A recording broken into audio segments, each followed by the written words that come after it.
when I joined BNI 2014 end, right? And yes, I had a 44 size of vest also at one point of time, 118.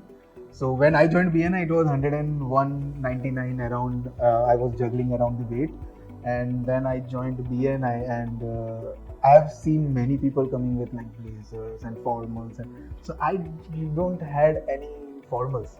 So I have to get formals, and you know that our size doesn't get on the showrooms, and we have to tailored, right? कि ये size है तुम बना के दो मुझे. So at that time I was that shape.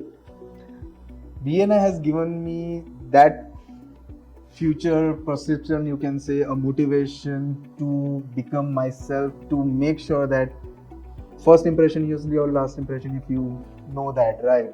So when there's a like vest coming out, or like the पेट बाहर आ रहा है यार, what to do, right?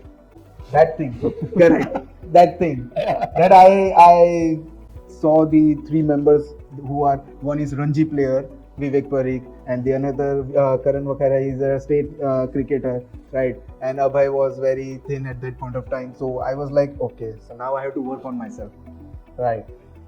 That was the motivation. That motivation that came from my first BNI meeting.